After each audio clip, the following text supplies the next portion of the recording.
చివరిలో అర్థమైంది ఆవిడికి. అప్పుడే మళ్ళీ గేమ్ ప్లే చేసింది. ఈసీ మీదన వాళ్ళ మీద వీళ్ళ మీదన పోరాడితే అన్నటువంటిది. గతంలో చదువు తక్కువ ఉండేవాళ్ళు ఉన్నారు, అవగాహన కూడా తక్కువ అప్పట్లో, కాబట్టి నడిచిపోయింది. ఇప్పుడు కాస్త ఎడ్యుకేటెడ్ దేశమంతా తిరుగుతున్నారు కదా బెంగాలీలు, అక్కడ వాళ్ళ గురించి ఏమనుకుంటున్నారో అర్థమవుతుంది కదా అందరికీ. వాళ్ళు అక్కడ తమ తల్లిదండ్రులకు చెప్తారు కదా, ఇప్పుడు వాళ్ళు కూడా ఓట్ల కోసం వెళ్ళారు కదా. ఏదో రాష్ట్రాలకు వెళ్ళి బతకాల్సిన కర్మ ఏంటి వాళ్ళకి? ఈ పరిపాలన దరిద్రం వల్లనే కదా.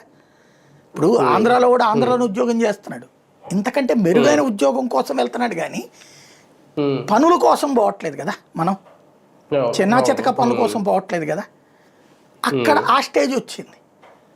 ఇక తమ బిడ్డల భవిష్యత్తు కోసం నేను కొన్ని వీడియోలు నేను చేశాను కూడా. స్వర్ణకారులు దేశం మొత్తం మీద అక్కడి నుంచినే హైయెస్ట్ అనమాట.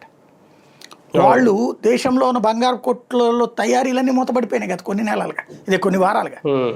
అందరూ ఈసారి మా బిడ్డల భవిష్యత్తు కోసం మేము వెళ్ళాలని వెళ్ళారు ప్రత్యేకించి.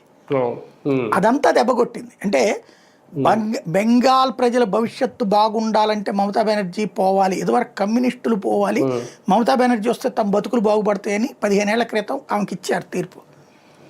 3 టర్ముల్లో ఆవిడ ఈ టర్మ్ చేసుద్ది అనుకోండి, చివరికి బెంగాల్ని కాస్త బీహార్గా మార్చేసింది, సోమాలియాగా తయారు చేస్తుంది.